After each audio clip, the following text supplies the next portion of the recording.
Bum, bum, bum, ba, dum, ba, dum, bum, bum, bum, bum, bum. Sorry, I don't want to do the intro music this week, so I thought I would just like beatbox it. I don't think that's beatboxing. It's not bum bum bum ba dum ba dum bum You bum have to bum like bum bum throw a ba dum snare in bum there or bum bum something. bum bum ba bum ba dum There you bum go. bum boom. I apologize to all the listeners. Both of you. I sing every night to my kids. Dearly, what do you sing? We Dirty go back limericks? and forth between Ring of Fire. Oh, that's good. My Good youngest, Johnny Cash song there. yeah, my youngest likes Ring of Fire. Or Uh, as we call it West Virginia, Ring of Far. Ring of Fire. My 9-year-old likes The River by Garth Brooks. Mm-hmm. And then sometimes I sing You Are My Sunshine, which also was sang by Johnny Cash. Mm-hmm. Or Little Bunny Foo Foo, if anybody's ever heard of Little Bunny Foo Foo. You did clear copyright on those, right? Oh, totally. Yeah. You could. I mean, I guess you can sing them to your kids. You just can't sing them on the podcast. So I'll have to pay royalties. I don't know that anybody owns Little Bunny Foo Foo, though. You never know. You never know. Yeah, you're right. I think somebody owns your Happy Birthday or something. Blair is distantly related to Irving Berlin, and I'm like, where's our money? Yeah, that's pretty cool. Where's all that white Christmas money? Right? Well, she started looking through Ancestry.com, and she can't confirm it, so it may just be a family.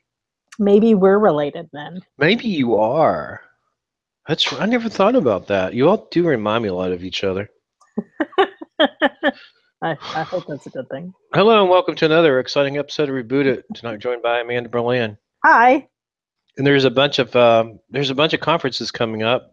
Read them in the show notes. I'm not reading that damn list again. Yeah, no, I do want to add one that's not going to be in the show notes, but Okay, well, add it. That I get to go to. Just go to No, add it. none of the listeners are going to be there. Boy, where are you going? New Zealand.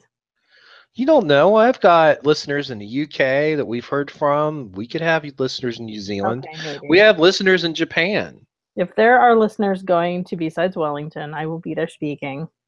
You should put it in there. Come speak. All right, I'll add it in there. But this is going to be my first trip out of the country. What's the date? It is over Thanksgiving.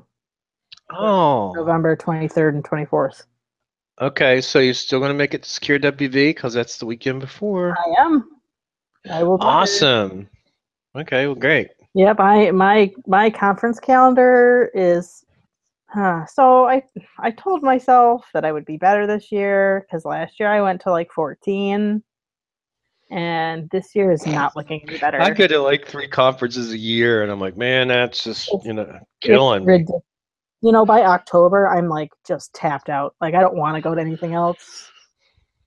But I've like already bought hotels, and it's horrible. You're writing all this off, right? Oh yeah. Oh shit, yeah. I write all that off. I would. I get reimbursed for most things. Well, when you're making big bank, you gotta write a lot of stuff off. Right.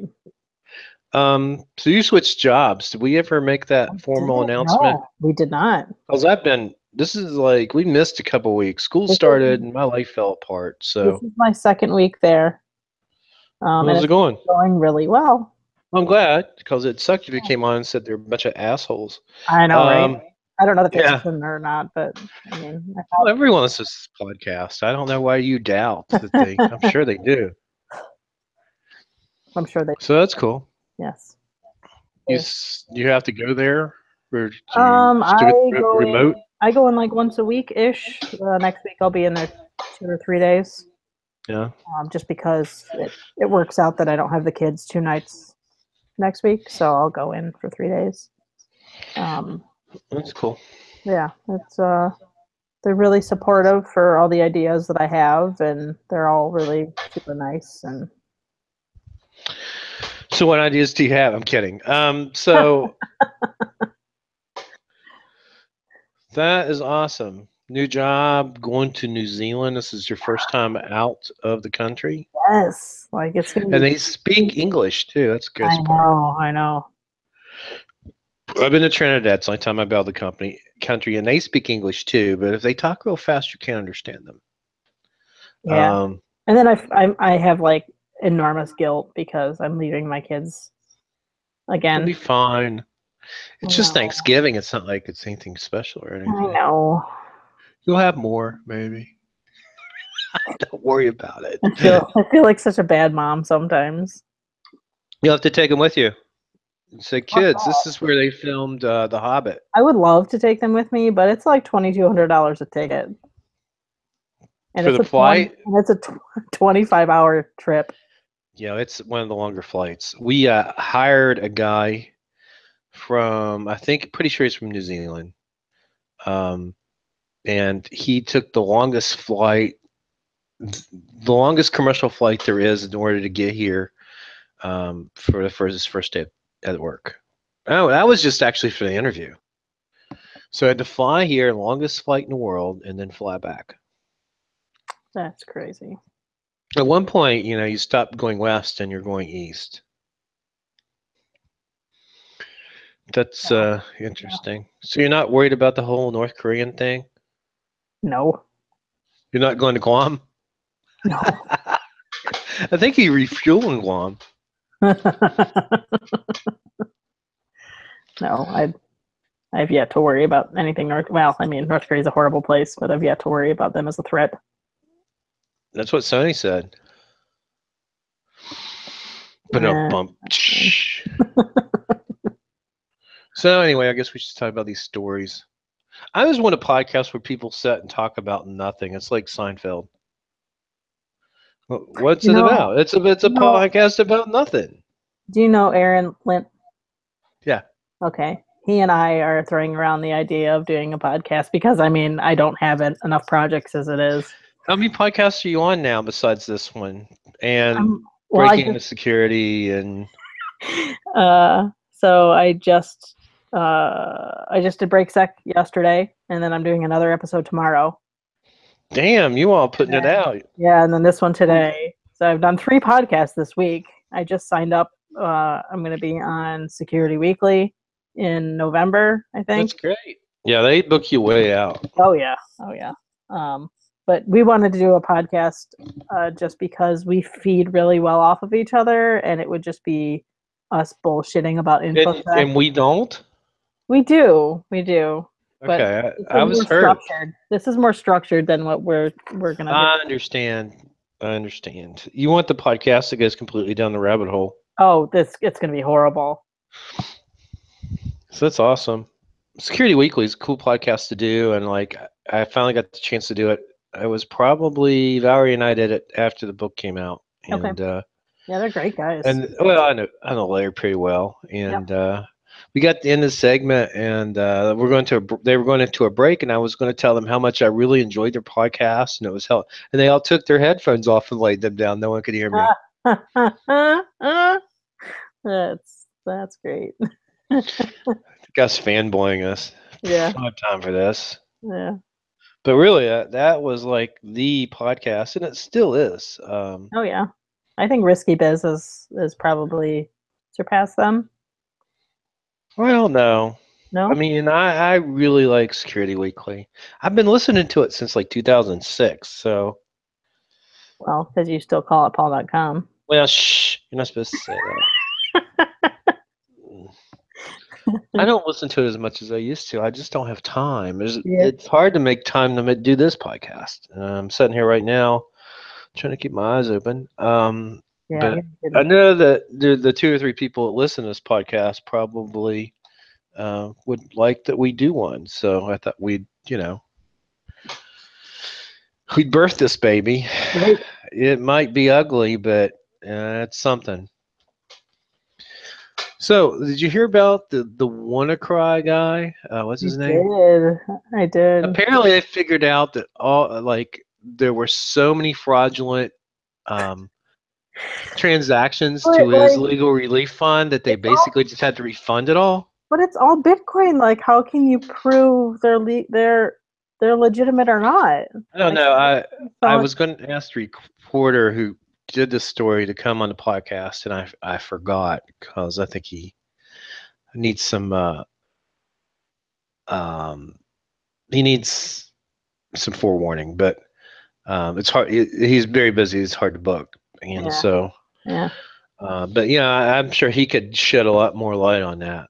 Kevin Collier is he's actually a Marshall alumni, Oh, and cool. he and I met a couple years back, and he it was very helpful in trying to navigate some things I was trying to do.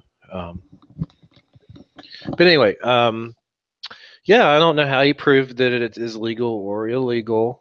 I think they just got the heebie-jeebies. I guess. And then Brandon Miller, who's a good friend, go way back, apparently said something about on Facebook, not on Twitter, about how, this is awful that this happened. Illegal money going for someone's defense fund really doesn't do anything for his case. And he said that people just jumped all over him. Oh, really? And I'm like, well, if it is stolen Bitcoin, I don't know. That's another thing that's wrong with our community. We were talking about something earlier, some drama in the community. It's like so much drama. Drama. And if there isn't drama, there's people who want to create drama. And that was one of the big things out of the talk I gave last year, making our profession more professional. Yep. It's hard to be taken seriously by people who write checks and people who pay the bills and the people who you're trying to talk to when you act like jackasses. Yep. Social media. And this last thing that's popped up is a good example of that. And it's hard not to wade into it. It's really hard not to wade into it. I closed Twitter. Did you close it or did you? I can't get rid of it. There's no way. I use it for way too much stuff. Like that's how I tell people to contact me is Twitter. So, yeah, it'd be hard, right? It'd be like, here's my email, and then never checking. Yeah, right. Or turning it off. I don't think I go through spurts of constantly tweeting and then not. Sometimes I'll have like super social anxiety and like go through an anxiety attack and have to turn off my Twitter just because I can't handle it. Yeah. It'd be overwhelming, especially if you're using TweetDeck. Yeah.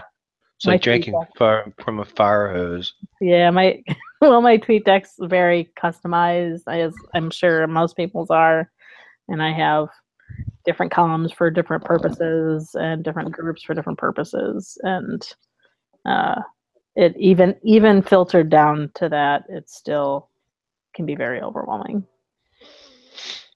I had to unfollow some people because they were just too chatty. Yeah. Isn't that one of the problems with social media? Is it's this pay attention to me machine that people, and sometimes people will act very badly, so you'll pay attention to them. Yes. I mean, it's not constructive at all. Yep. So that is annoying, and the Facebook is just as bad. But I've said this before. I would not have the opportunities I've had in life if it wasn't for social media. Oh, I totally agree. I wouldn't have met a fraction of the people I've met if it wasn't for Twitter and Facebook. Like I've not completely open Facebook, but I'm more open to friending people that I haven't met in person before if I've had interactions with them before through other friends online or whatever, because I mean, I wouldn't have spoken at DEF CON if I wouldn't have done that. It's easier to meet people online, and then when you meet them in person, it's like you already know them. Yeah. Yeah. And I have my own social anxiety, so that really helps a lot. Yeah.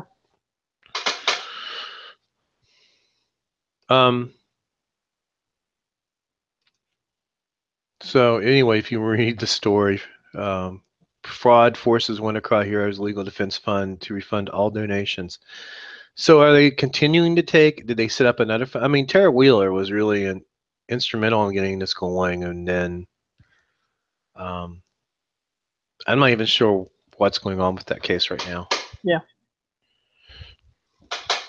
So Amanda, you're an expert on this. What's being a female hacker really like? Is this Teen Vogue story? Is it fact or fiction?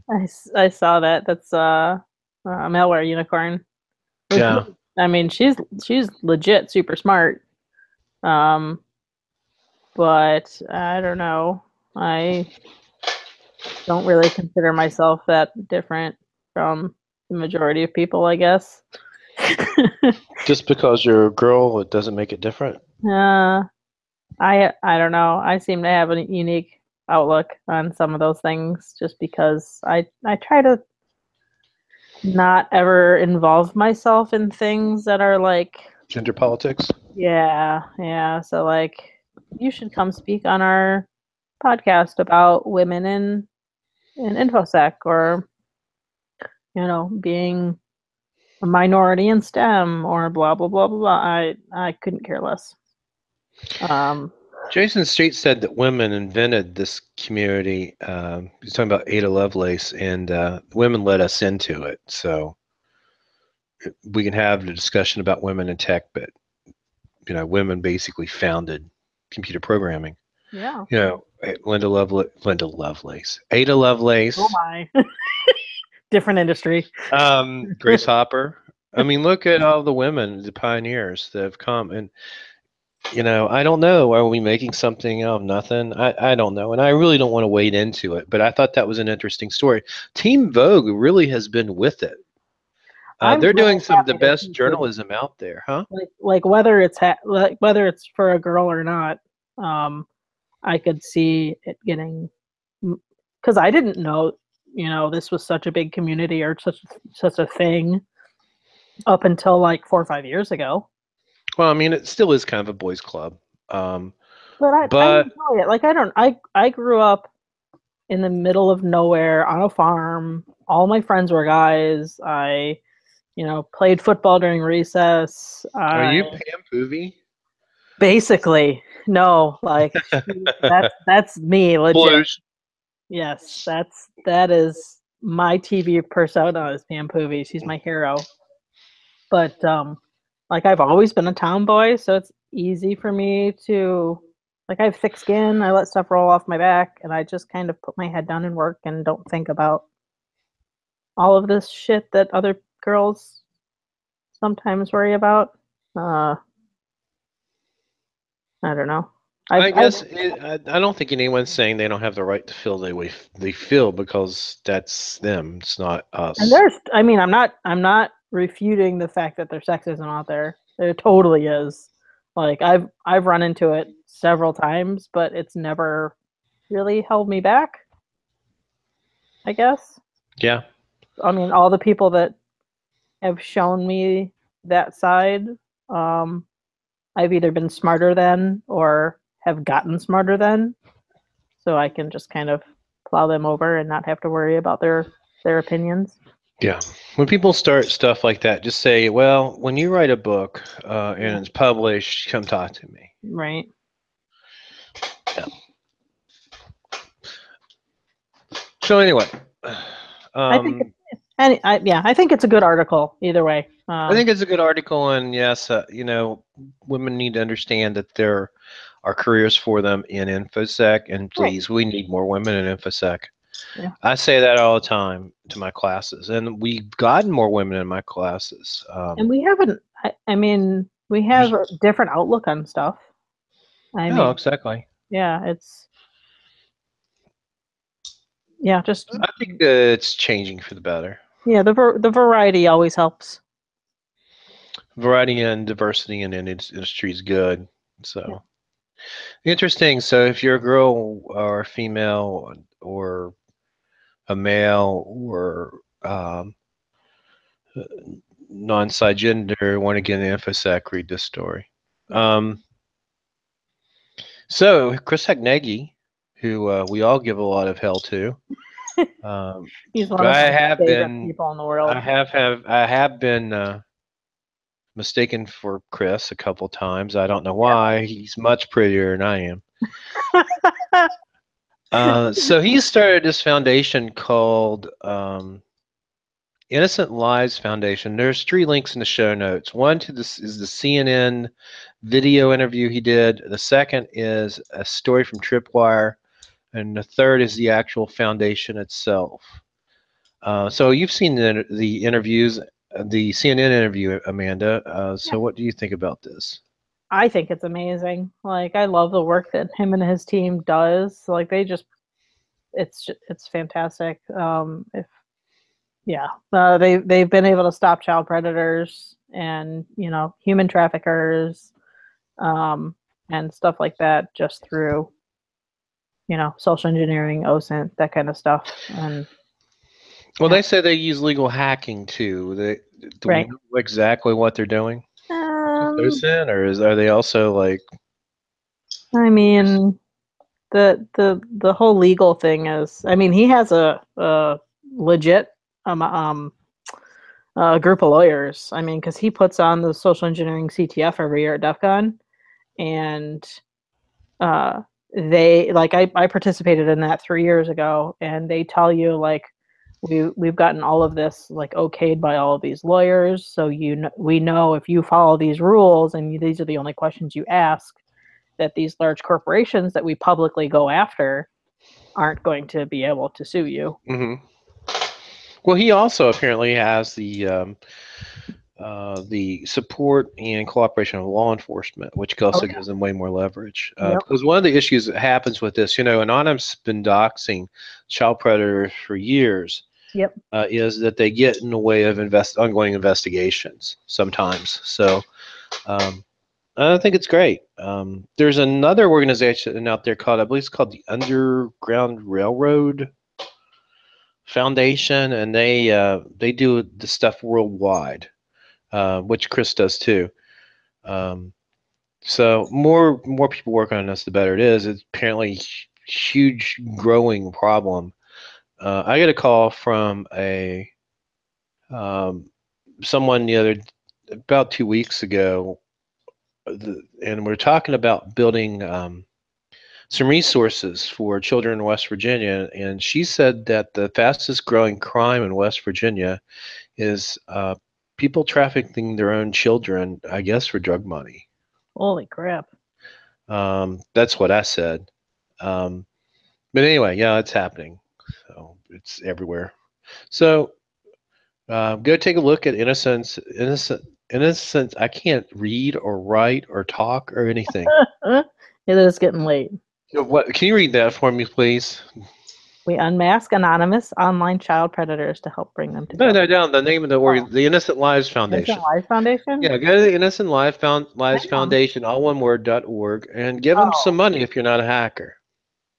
That's what you were trying to get at. Sorry, yeah. I need more wine.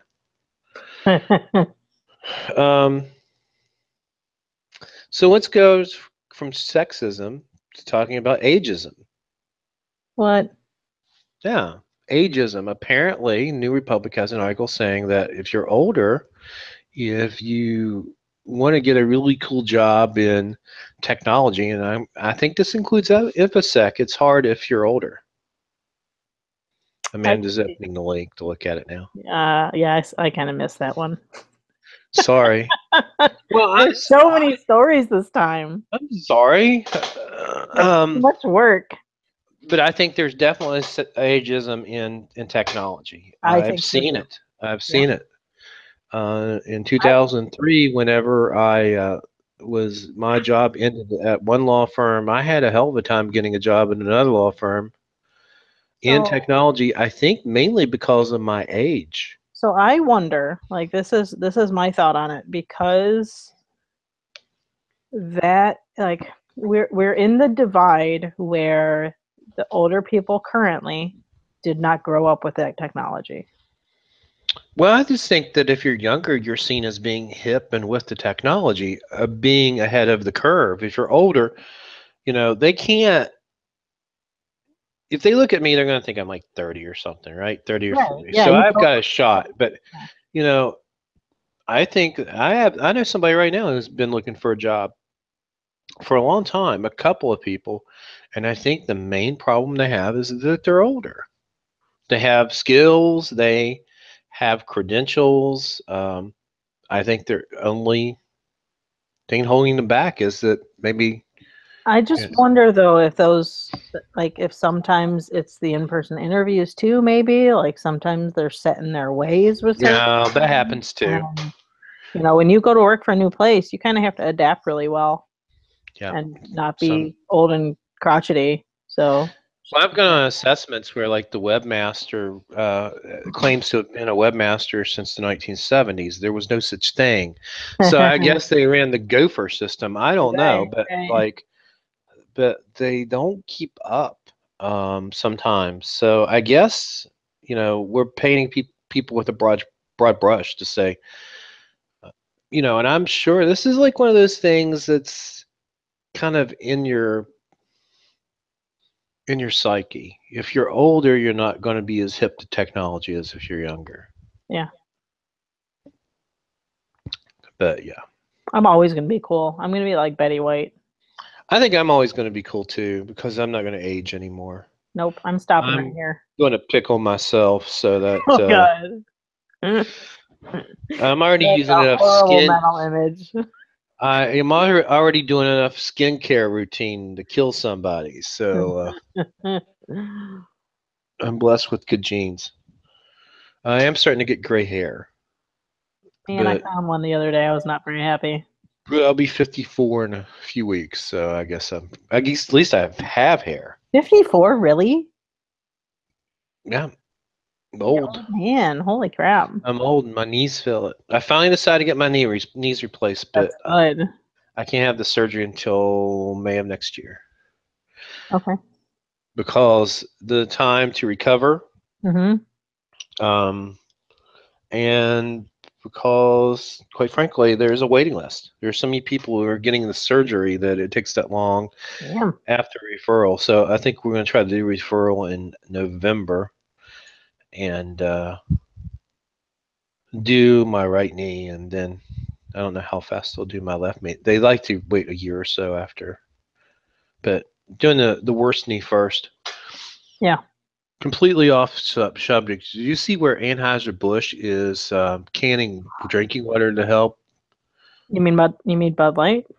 This is Anheuser-Busch, but yeah, basically, someone was saying that they didn't change the product; they just relabeled it. Yeah. Anyway, I did. They are sending water to. I've seen that victims of the hurricane somewhere. Maybe it was some flood disaster here in West Virginia.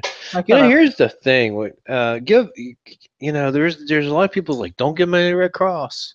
Well, who the hell do you give money to then?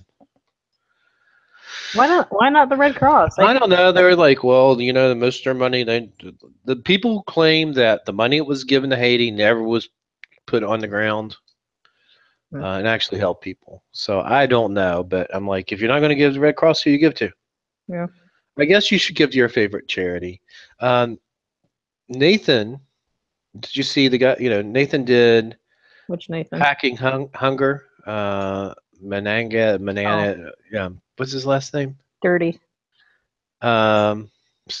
Yeah, Nathan Dirty. This what? Anyway, he's doing this thing called at DerbyCon called hacking. What's the storm name? Damn, I'm out of it. I don't know what you're talking about. It's not about hacking Harvey. Oh, he's gonna say he's doing hacking Harvey, and it's like the state of Texas. It says I hack Harvey or hacking Harvey.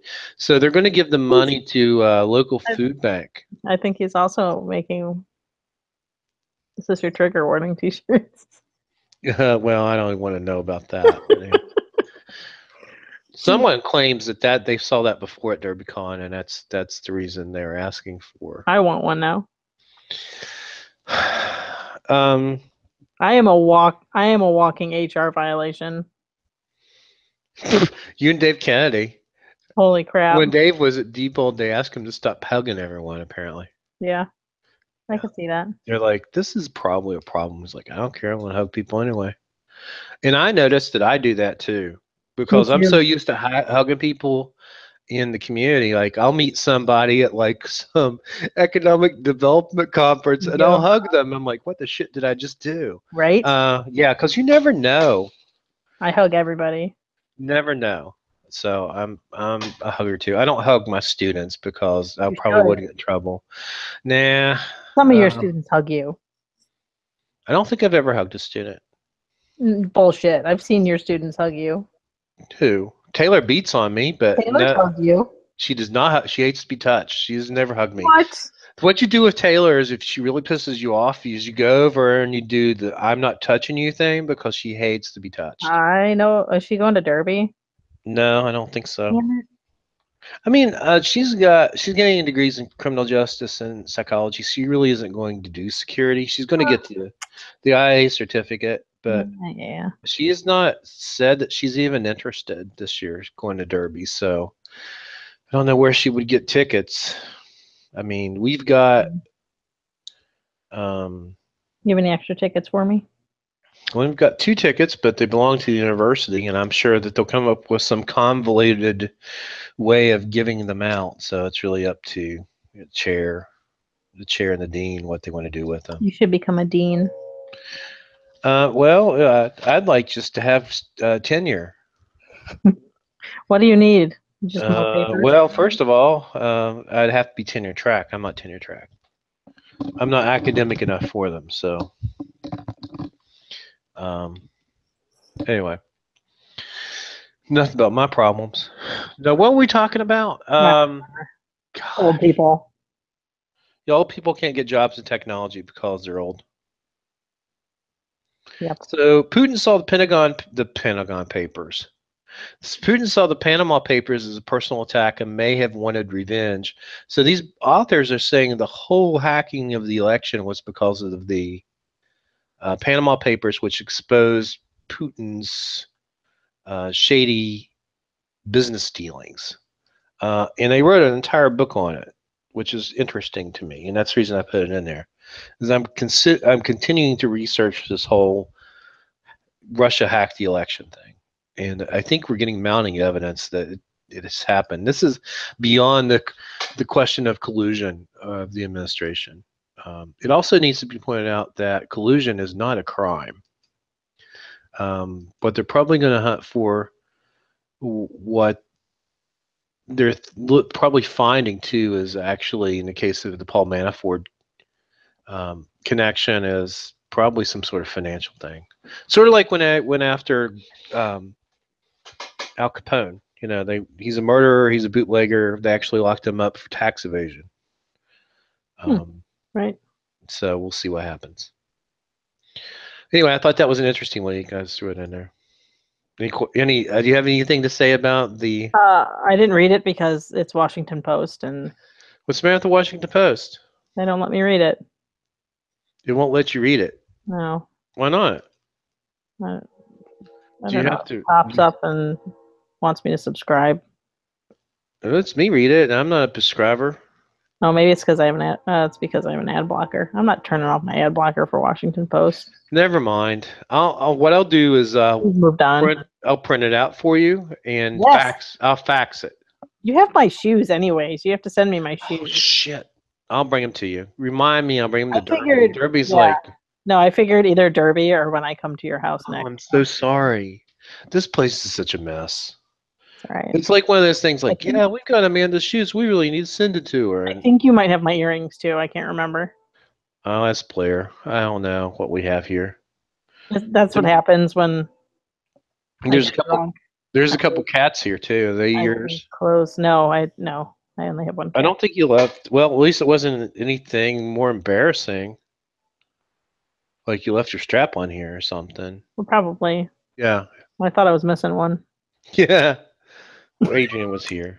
We're gonna have to buy a new couch. Our couch is falling apart before you all come and stay again. I think that's my next big purchase is a new couch. Mine too. Well, we wear our couches out. We just wallow them to death. And my recliner is falling completely apart. But that's what happens when you're 300 pounds. So,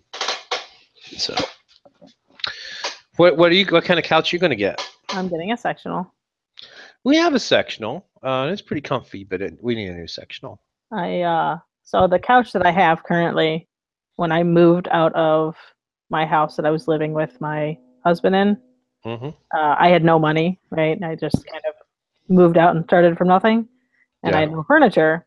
So I got this couch for $300 at Big Lots, and It's a good deal. the cushions lasted maybe a year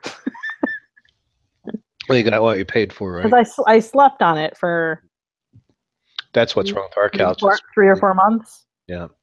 But it is literally 5'3". Like, I am 5'3", and I fit exactly on this couch. Yeah. And it is the biggest piece of shit. And I have one more bill to pay off, and then I'm going to buy myself a couch and a kayak. Yeah. We're I hate even to bring this up because some people just hate Dave Ramsey, but I'm doing the whole Dave Ramsey thing, and Yep. I've done pretty well. Me too. But I'm gonna have to put it on pause because we can't exist without a couch. I mean, our furniture literally is falling apart. So I'm sorry, Dave, if you're listening to this, but we're putting that snowball on. Huh? I listen to his podcast. We're putting a pause on the debt snowball. So when I get probably this big royalty check, let's hope to God that Uncle Singress is going to pay off. We'll probably try to see if we can get a couch, but good idea. Because I usually like try to pay a credit card off. I'm like, I've got to stop, and especially since I don't know, it's not easy, but it's not hard, and also I need to quit buying wine. Yes. So there in the show notes, there's a link to Underground Cellar. So I'm addicted to Underground Cellar, undergroundcellar.com. You've probably seen the Facebook ads. If you use my referral link, I think you get $25 off your order, and I get $25 off my next order. So www.undergroundcellar.com/cloudcellar/Bill-Gardner. And I think you can actually see the stuff that's in my cellar. Holy crap. There's some good stuff on there too. So what it is you buy wine. So you buy like 2 or 3 bottles of wine, and then they'll send you like 2 bottles of what you ordered, and one's going to be an upgrade. So Amanda and I were talking about this earlier. I think the best deal I have here is I've got this Shiraz. It's a 2013 Clear Valley Shiraz. I cannot pronounce the name of the winery. Killa Cancun. So I paid $22. It's worth $42. And actually, they'll do bigger upgrades. Like it's sort of like playing a lottery. I think that's the reason it's so addicting to me. I'm trying to find on the front page to have people talk about how they ordered like $20 worth of wine and actually ended up like with a wine that was cost like thousands of dollars. So it happens, but so a percentage of what they ship you is an upgrade, and they store it actually. It's called Cloud Cellar because they actually store it in what they call their Cloud Cellar, which is a physical location in California. And then when you want it, they buy it directly from the winery, and then they store it. And then when it's ready to ship, you just say, "Send me my bottle of wine," or send me two bottles, or 3 or 4 bottles of wine, and then that way you don't have to store it at home. And then if got a big party coming up, or if you want to send somebody a gift, you can actually send somebody a gift of wine based upon what's in your cellar. So this is really more affordable, unless you're going to drink like $10 wine from the convenience store, which I'm not beneath that. I'll say that right now. This is not expensive, and it's a good way to buy wine. So check it out, Cloud Cellar. cloudcellar.com/cloudcellar/Bill-Gardner. See, we finally have advertising.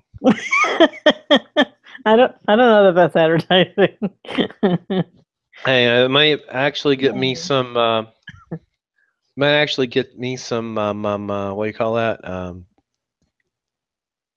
Hey, it gets me wine. It's not making me any money, but I mean, if we're throwing stuff out there, I have a PayPal.me link.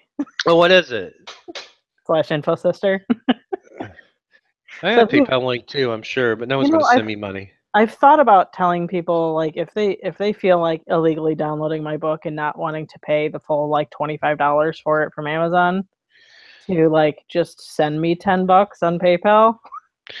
See, I'm worse because my publisher takes so much money, it pisses me off sometimes. So I just tell my kids just to go ahead and download it illegally. I don't care. How much do you make per book? You know? It's like, ours is like $4. It's not that much. It's a very small percentage. So you have to. Well, the other thing is that if you get an advance, you have to sell enough books in order for them to pay back their production costs. We did not get an advance. So it took a year or so for Valerie and I to actually see royalties. Google hacking paid for itself pretty quickly. Yeah. And the royalties have been pretty good. This still has not. But it's still not. I mean, if you look at what they're making on the book, what you're making right. 15% split 3 ways in the case of Google hacking, and 15. I think it's 15% for the first book, split twice. Split 2 ways. The first book does not sell that well. Google hacking sells like gangbusters, but there's going to be a point where I know that I hate to say this, I actually acquired it for one of my classes, not because I'm making money off of it, but because it's the best book on Google hacking. And so they're having problems getting copies of it. Apparently they've only print X number of copies, and I'm not sure Singress is going to go back for another printing. Or they'll print on demand, but people are having to buy it off of. They're telling me they're buying it off eBay, and I hope to God it's the right version. Yeah. Because they might be buying that 1997 version. Right. So I don't know. I mean, I don't know. I think it'd be different if you acquired your book and didn't use it, but I used the hell out of both my books, so I just don't see any way around it. Yeah. But I tell them, I'm sorry, I'm a hacker, and I think information should be free. So if they want to download it illegally, I really don't care. I didn't do it for the money, so. Yeah, so I didn't do it for the money either. Although it's nice if you want to buy some wine or a couch. We'll see. You made enough to make you to buy a couch? No, Jeff. I think the last time we got royalties, which was a year ago, we actually had enough money. I could probably buy a couch, but it would be monthly royalties. Huh? We get monthly royalties. I get them quarterly. Okay. So that helps. So I would have just enough money to maybe buy a cheap sectional. So we'll see. I don't know. I mean, the thing about royalty checks is they're taxed at a different rate, I believe, than other income too. So I think you pay higher taxes on it. Yeah. So I think it's like mine was just a 1099 or whatever. Yeah, but I'm between that and consulting for me, I always get self-employment taxes. Oh, okay. So yeah, I don't make enough for that. So I'm paying personal income taxes plus self-employment taxes. Although this is the first year that the book's been out, so. You might be, damn hell ass rich before it's all over with. No, that's not. You won't know what to do with it. You'll have so much money, you'll be rolling it on the floor. You need to tell all of your teacher friends that they need to include it in their courses. Well, I'm actually going to. I'm sorry, Jason Street. I'm going to stop using Jason's book and start using your book next semester. In fact, I've got a copy laying right here at my feet because I have to rewrite my entire class. Holy cow. I think it'll be a whole lot better. There's nothing against Jason's book, but it's sort of like offensive security. I'll ask my kids what a firewall is, and they just look at me with a glassy stare. I'm like, maybe we need to go back and talk. You make the assumptions that they know things, And I'm sure they know what it is, but still, Yep. you gotta teach them sometimes. I think that Ural's book is way better for what the purpose is. But I love Jason's book. I love Jason Street. Did you see his new suit? Oh Apparently, my he was gosh. in Amazing. China, so he had some custom suits made. I guess they're bespoke. But he looks damn good, and he's funny. I told him minus 10 points for no bow tie. Yep, it's a nice fitting suit. Sweet. I guess if you went to China, you can afford a nice fitting suit. I have a tailor. It's made me custom shirts, but love them to death. But I can't afford his suits. I would have to write 3 or 4 more books. But if you go to China, I think you can buy anything for $5. Right. So inside the massive 7-Eleven, I'm sorry, 711 million records online spam dump. So apparently, the guy that runs Have I been pwned? Have I Been Pwned has found a huge amount of they're just email records from what I can see. I'm disappointed Troy Hunt still uses a Hotmail address. That's pretty funny, but that's true. So there's a write-up. We've linked to the write-up of it, and then you can go, have I been pwned, and looked. And yes, apparently my email is on this list. The River Cities media, which was the last one up to date, was 393 million. I can't even, and I'm in that one too, and I don't even know who the hell River City Media is. I'll put my email address in here to see, because it never used to be on there. Yeah, mine's there. Yeah, mine's on LinkedIn. The LinkedIn breach is a big one, and then Fucking trillion. Yeah, I guess as long as you know that you're not using the same passwords, that's the big thing. No, I never do. I turned on 2-factor for everything. I don't remember what trillions. I don't know what my Trillion password is. I don't know what my AOL online password is. AOL Messenger's still around. I have so many email addresses. I don't even know. Hotmail one's got to be in there. Oh no, that's just. I'm on River City Media on that one too. Who the hell is River City Media? Massive trove of data from me. I was also in like the spam operation. Is that what it is? Yeah. I'm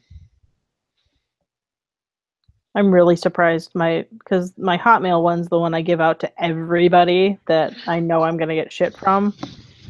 I'm really surprised that's not on more. I forgot 10 years ago what the password in my Hotmail account is, and God knows what's in there. I really don't care. They probably have deleted it. I can't believe the Hotmail's still a thing. I still have it just because they do have some pretty cool inbox filtering things. I mean, that's before Gmail, so everyone had Hotmail before Gmail. Oh yeah. Or Yahoo. I guess it was Yahoo, then Hotmail, then Gmail. I had CompuServe, so I had CS Webmail, which just one day disappeared. Because CompuServe went belly up in the ditch. Yeah, and like all of my email was gone. I mean, granted, I was young. I was like, I don't know, 17, 18 when that happened. Yeah. But I still had all my college shit in there. And it just... That sucks. Boom, it was gone. I'm like, oh, that's disappointing. Yeah. Yeah, on that Hotmail account, I probably, that was when I was young and single. I probably got some nice nudes in there. Of myself, of course. Of course. Not the old wrinkled me, but the young, nubile me. Oh my God. Getting weird now. Don't throw up. It's okay. So it's interesting. Here's the other thing. Old Main Emporium, which I've probably talked about on the show, which sells Marshall stuff, named shoes for me. What? Yeah, click on the link. The Gardner Deck shoe, Gold Main Emporium. They are deck shoes with laces. They're green, Marshall green. I They went the should have day that they bow came out ties and on bought a them. pair. Hmm? They should have bow ties on them. So I'm wearing them on Friday. Friday is National College Colors Day, so I'll be wearing my Go to Hell pants that have Marshall's markers on them, and I'll be wearing my green Gardner Deck shoes. I don't have a green blazer. I asked my tailor how much, and it was as much as a sectional. So it's hard to find Kelly green blazers that aren't made out of polyester. Number one, but every Marshall alumni for years used to have a Kelly green blazer. So my goal in life is to have one at some point. Yeah, go for it. I just won't be a custom made one. Unless I get a really big royalty check. I'm being boorish talking about money. So Amanda actually put in her PayPal link at the bottom of the show notes. I'll leave those in there if you want to send her some. You know, maybe I should do a Pantheon. Is that what that's called? Where Yeah, they basically you could. because I have to spend a little bit of money to do this. I've got to I have Yeah, to people could pay. set up like $1 a month or something. I have to pay shit. Um, I have to pay for web hosting for the website, and I also pay. I think I pay Audio Boom. Maybe I'm Yeah. free. I don't even know.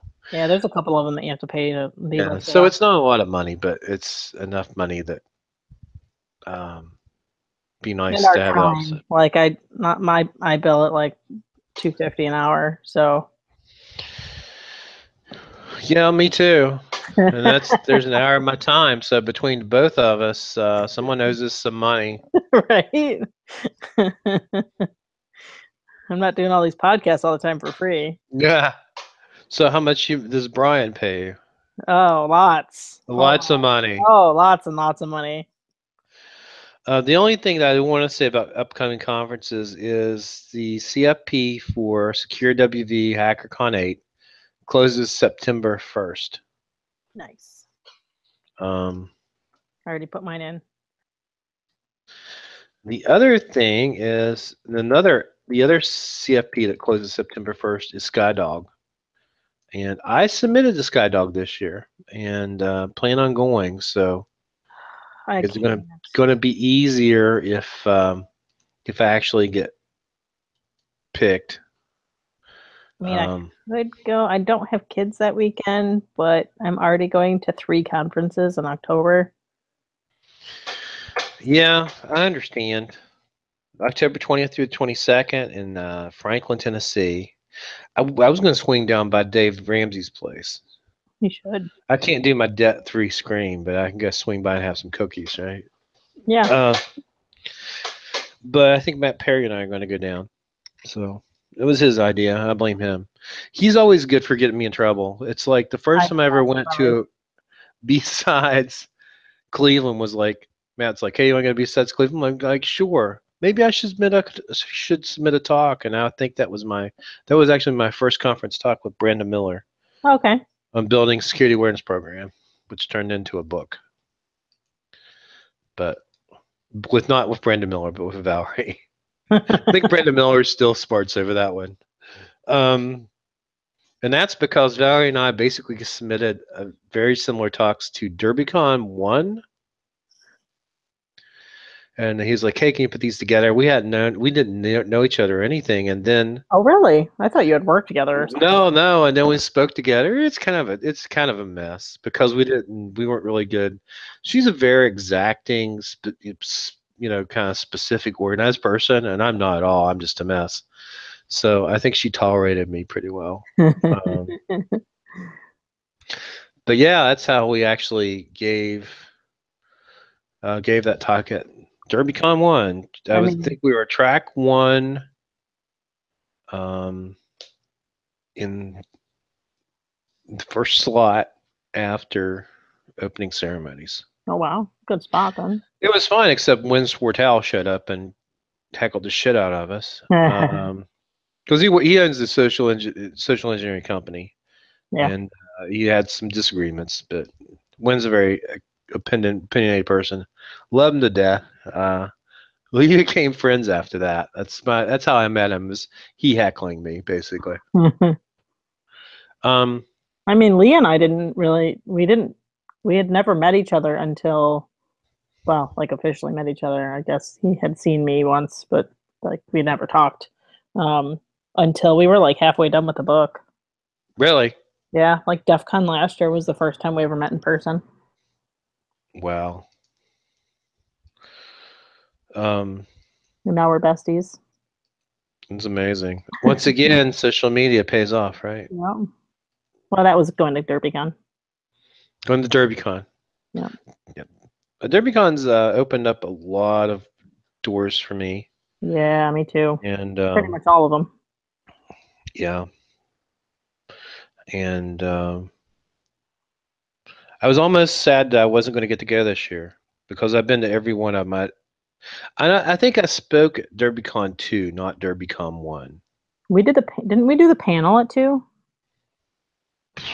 Or was that 3? I don't even remember. I think that was also at 2. I don't know. Anyway, it all runs together, but I was afraid I wasn't going to go this year, so I was really bummed. But thankfully my talk got some picked, so now all I have to do is figure out what to say. It's because you're a white male. So let's not even go there. In a code of conduct for conferences, don't be a dick to people, and if you're being what's the word I'm looking for? If you act in a way, shit, I can't even think of the words. Just don't be a dick to people, and if you're being a dick to people, you're out of the conference. And I don't know. I believe me, that hard to understand. Just because you write down a code of conduct isn't going to make somebody that's already like basically breaking the law listen anymore. I don't know what point of it is. I see it kind of like gun laws. Yeah. People that are going to break the laws are going to break them no matter what. Yeah. So I don't know. I'm sorry that people feel that way, and I'm sorry they have issues. But there's no reason to make a huge freaking deal out of it. Yeah. Totally. So, this week it's DerbyCon. What's next? Yeah. And all this really erupted like years ago. We've been having this discussion about codes of conduct. Oh yeah. Going back to like, how old's DerbyCon now? Let's see, what year is this? The 7. So 7 years ago, these conversations were happening, and one of the things they said when they found the DerbyCon was that they wanted to try to move away from this contentiousness over things like codes of conduct. And so 7 years, and we're still having the same conversations. It's sort of like SQL ejection. I guess it'll never go away.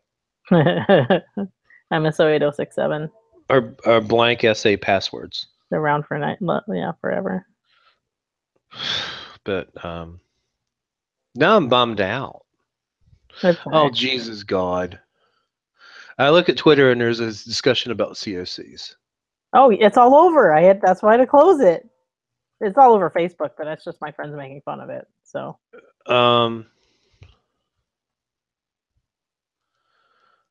because Deviant apparently was like yeah, I'm not even commenting into it, and then there's a reply and nope. Most of it's disappeared from my my feed. I'm like, we're talking about, oh look, and there it is. Yeah. Did you see where there is a food truck on my campus? And it's not just a food truck; it is a steak and shake food truck. What? Yeah. No. Yes. That's amazing. Yeah, it's awesome. So it's on my Facebook. They park it over next to the student center, and now they only have 7 different flavors of milkshake. They had to scale back the menu a little bit, but it is pretty awesome. I told them that I would like to have a wine truck. Yeah. Think that we can work that out? I think that would be amazing. In West Virginia, it's going to be really hard to have a wine truck. I can't even buy certain wines from stores out of state because they won't ship here because they're not on the Alcohol and Beverage Control Commission's list. That's stupid. So it's getting better. I can buy directly from like underground cellar, and they let that slide. But if it's like I was looking for a specific kind of wine recently, and I put out a call on Facebook, and the only people who could find it, like I think Jim McMurray was going to look for it, but we were having serious discussions about shipping it to somebody's house across the river in Ohio so I could go get it. Yeah. It's ridiculous. I mean, you can always ship stuff to my house. I know I only see you twice a year, but. Well, I'll tell you what. I'll give your shoes back if you bring me wine. Thanks. You're holding my shoes for ransom. This is like a bad Tim and Eric skit. Yeah. Like everybody's already like stopped the podcast like a long time. There's no one listening. Nobody's listening anymore. We should start talking shit about people. Right? No. Especially people who listen. Right? I don't know who listens. Well, they're not listening now. Oh. I'm surprised at some of the people that listen. Well, it's funny to me was like we're like nobody listens, and then we got pinged. They're like, I heard you on blah blah blah. You're wrong.